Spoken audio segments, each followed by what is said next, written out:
Welcome to my YouTube channel, which has the same name as myself, Rita Borenstein. I'm located in Sweden, close to Stockholm, and my theme for these videos is Passion for the Soul. I do some recordings in English and some in Swedish, and some by myself, talking about something that inspires me, often based on life between life hypnotherapy, which is my main vocation these days. And today I have the pleasure to meet with Paul Williamson, who I met in my Life Between Life training in 2012, it was, in England. And since then, we keep in touch once in a while because Paul, you're an author and you inspired me to write books in the early beginning of my writing. And just please tell us a little bit where you live these days and how your life unfolds, and whatever you would like to tell us to start with, to get started this conversation here. Well, it was really lovely to meet you at the Life Between Lives training. I know it was quite a big group, but I must say I've been so impressed with you, just watching the way how since that training you've dedicated yourself so much to this work. You've put in a lot of hours to be able to precisely learn how to do the practices of the therapy. And as far as I can tell, you get some marvelous results, and you've written books. So I think that's really great, Rita. And you've also done a lot of work for the Institute over the years as well. So I feel very privileged to be able to talk with you. Thank you. And Thank you, yes, I'm Paul. happy to. Thank Yeah. you, Paul. Yes. And or do you want to know about me? Well, Sure. Yeah. You're so I'm lovely, Paul. You mirror it back right away. That's wonderful. And for the people here in Scandinavia,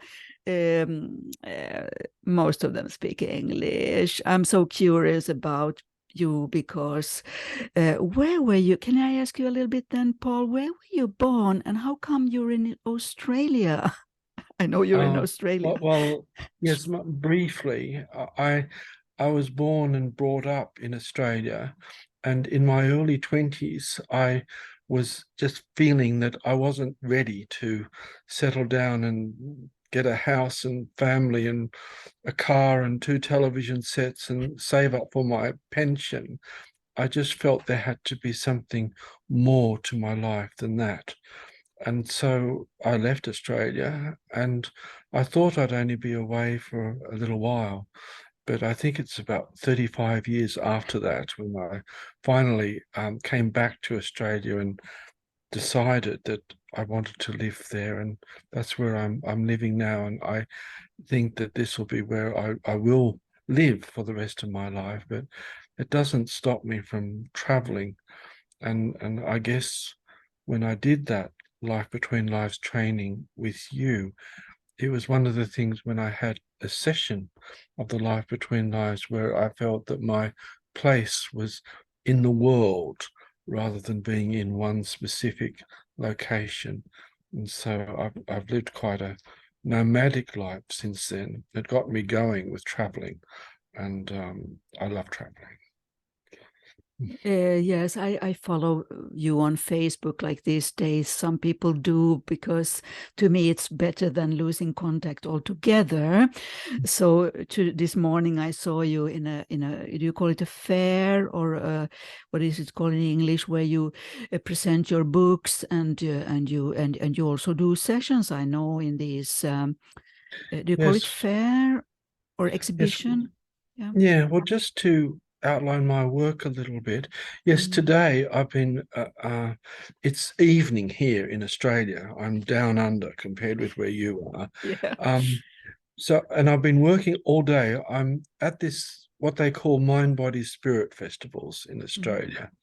And what I do at these festivals is I do half-hour sessions of past life regression.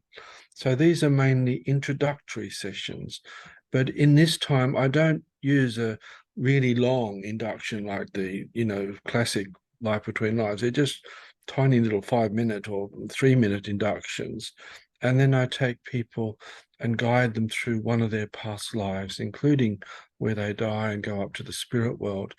And yes, I've learned to do this over the years, and they're really good introductory sessions for people. So I had about 10 of those today. So I kind of come here and feel, oh, I can hardly keep my eyes open, but I'll try to say something coherent. But so I mean, my original training was with regression, past life regression, and I've been doing that for 35 years, which is a long time now. So the Life Between Lives is quite recent in terms of that. And I also had a training with Dr. Roger Woolger, um, and I loved that training in the early 1990s. Sadly, he's died now some years ago, but he was great at trauma release. So I learned that, and I found that working with people's emotions and trying to allow release of emotion and psychic energy can be very, very helpful as a tool to allow people to feel freer and lighter and more fully able to be themselves. So that kind of work I love doing. And then the Life Between Lives, of course, as you do it very well, is about awareness, isn't it? It's really Right. about opening Yeah, to but I also awareness. do sessions like you do in Yeah, these festivals.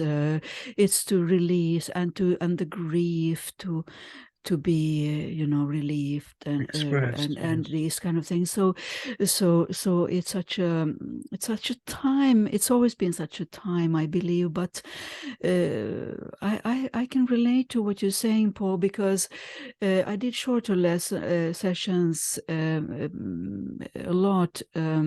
For us, shorter sessions could be an hour or two, but in a festival like that, I can imagine half an hour is enough. But to get to the point, so to speak, right away, if there is what the point would be, I don't know for the moment, but when you like today, you've done 10 you met 10 people. Do you see um, some similar emotions or something, for example, today for the people who came to see you, what they could release?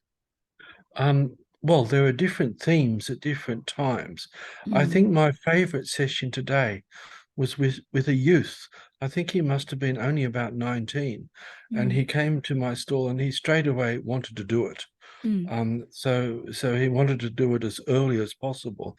So I did this session with him, and it was one where in the past life he went into, he worked at a market as a kind of a guard, and so he was just looking after that, and that's how it all went for a while. But mm, then it seemed that he got married and had children, and he also was helping some of the children on the street rather than sort of getting them into trouble. He was helping them. And it seemed when he went up to the spirit world, he realized that he had actually not fulfilled his purpose, because his purpose was to be a teacher. But what had happened was that, the Lord of that area or whatever had decreed that he needed to be a guard.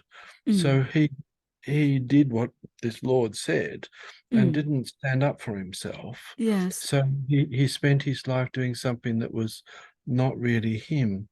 But it seemed that somehow the lesson for him was really about him in his life today, not being distracted or somehow swayed to do things that other people wanted him to do, or Mm, being part of a herd or something, but yes. to really feel in his heart what he needed to do. Mm, And to me, that seemed such a good lesson for Wow.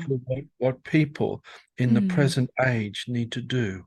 That Yes. rather than sort of just following what everyone else is doing, or just being part of a Mm. collective, Mm. we really do need to get into a state of consciousness where we are true to our hearts of who we are as individuals. I Yes. think that's one of the biggest lessons of our age, and it came Yes. through, it came through with this youth.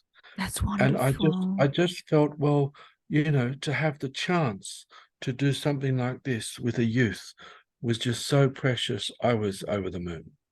Oh, that's really wonderful. You telling us, because I talked already, we have a colleague in Canada, Rita Hodgson. I don't know if you know her, but she told me also that younger and younger people come to see her as well, and it's a lovely thing, of course, because then they have their whole life in front of them, hopefully, to do to, and they have this message inside coming from themselves, but with the help of you. So that's a uplifting story to hear, Paul. And I'd like to talk about or ask you about your books, because I read some of them and I loved them. And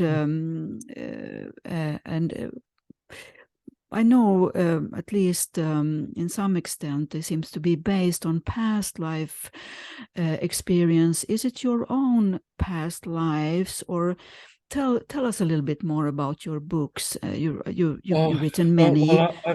yes, I think I can't remember even exactly how many I've written now. I No, think it's about 11 or so. yeah, that's a Um, lot.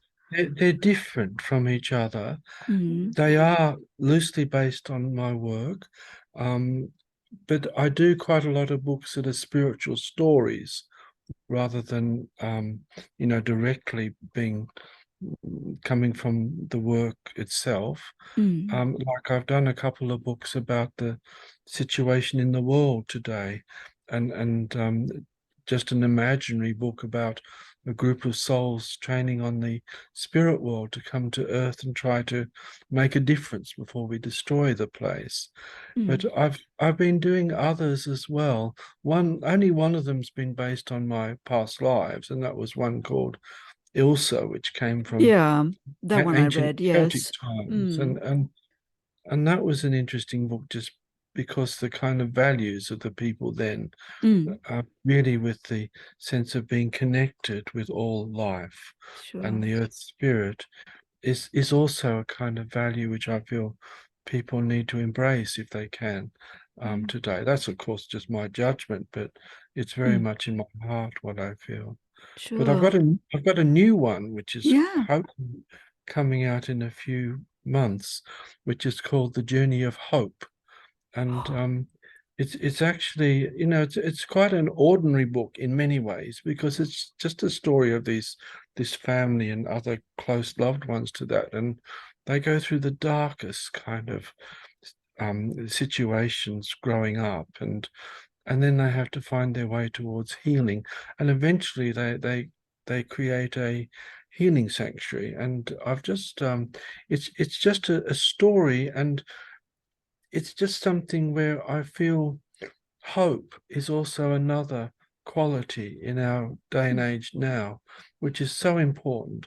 So many people feel under pressure that sure. they're starting Mm, to lose hope. And mm, so I felt I wanted to write a book which could encourage people that they can work through the darkest kind of situations mm. and come out the other end. And, if we're awake to it, there is support for us in one way or another. We just need to be open and to follow step by step, and we can find our way to the light. So, Journey of Hope Yes, is my yes, new that's book. wonderful. I look forward to read your book, Paul, Mm, and mm. And I thank you. think, yeah, I think exactly what you're saying, that helping each other and interacting and to yes, uplift each other with our stories, and life is in so many ways going up and going down, but still the hope is such a important thing. Yeah. So when you travel in Australia, whereabout are you now? If someone listens to this and would like to meet you in person, if well, for any of you that are Australian listeners to this, I travel basically, and most parts of Australia I do visit. In fact, if the truth be known, I don't have a permanent home.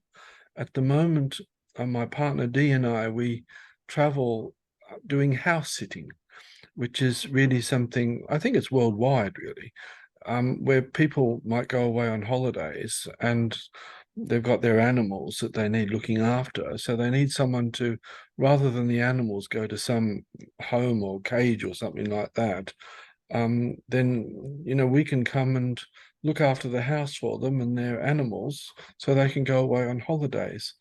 And it's quite a nice way to travel. And that's just how I live at the moment. can And imagine. yes, Yes, maybe you come and here one day, Paul, to watch well, my I cats. mean, I know that. Well, I'd love to come to Sweden again. It's decades since I was in Sweden, but Yeah. I am coming to Finland, as I think you know. It's only a short trip. Yes. When do you At go the there? Where do you It's the go? end of April and beginning of May. When I was just in my early 20s, I lived um, at a place called Viitakivi or Pisto. It was a folk high school, which I know you have in Scandinavia. And it Yes. was a very beautiful alternative folk high school. And I loved my time there. And they're having a kind of a reunion after many, many years. Oh, that's Um, great. and I want to go. So I'll be there for a couple of weeks. And if any Yes. of you in Scandinavia want to have a session with me, I'd love to organize that somehow, but I don't know Yes, if I and we'll put the link below with your how to get in touch with you, Paul, and because I interviewed a lady in a place called Skellefteå. I don't know if you know about this place, because is it up north where you're going in Lapland? No, it's not up north. It's near Hämeenlinna in the Oh, south, and Hämeenlinna. how All right, I ho, see. and it's just a little bit. I mean, I'll only be there for a few days at Viitakivi. I don't know what I'm going to do otherwise, but I guess there's time to work that out. Yes, sure. But it's fascinating. I mean, going from Australia to Hämeenlinna is quite a journey. But I've been following you on Facebook and see that you travel and you have your car. Of course, you don't go to Finland in your car, but you travel in your car in Australia, right? I've seen a picture of it. Yes, our car is called Penny. It's Penny the car. Yes, my car has a name too. It's Tessan. Tesson, that's a And nice this one is name. Little Tessan because I had a big Tessan before, but it's a lady. Cars are sometimes ladies. Yes, yes, yes. They probably have different personalities, but yeah, Yes, yes, yes. that's nice. So since you had a long day, Paul, and I'm really delighted to have the chance to connect with you again. We had some Zoom meetings over the years when I was active in the institute and all that, but maybe when it gets closer coming to Scandinavia, we could get together again. Who knows?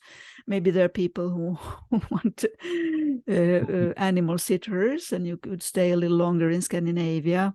Yeah, who knows how it will be? And will you go to the festival tomorrow as well?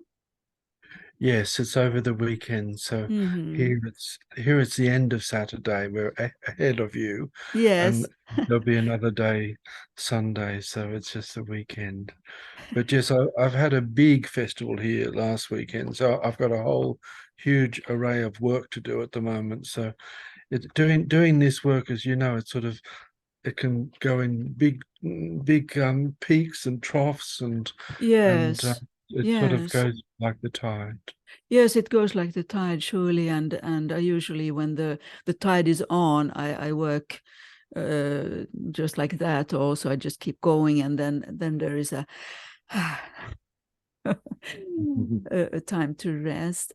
Okay, so shall we say goodbye for today? Is there something you would like to send with to the listeners, just to as a goodbye message or something for now?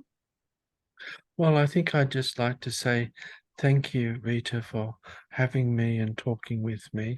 And I wish all of you who are listening to this all the best on your spiritual path. Okay, and thank you, Paul, again for this opportunity. And I hope you will have a nice rest. And I would like to know then what you dream tonight after so many sessions. We have a dream group here with my friend Magnus, and I'm very, very fascinated by dreams. So I usually ask my clients when they come for a session, do you have a dream with you to tell? Because usually the soul speaks in many ways, of course, but through dreams, day and night dreams. So this was like a dream for me come true to interview you, Paul. So wish you a lovely, lovely evening and night, and good luck for tomorrow in the festival. So, and goodbye to all listeners. I'll just press the button here.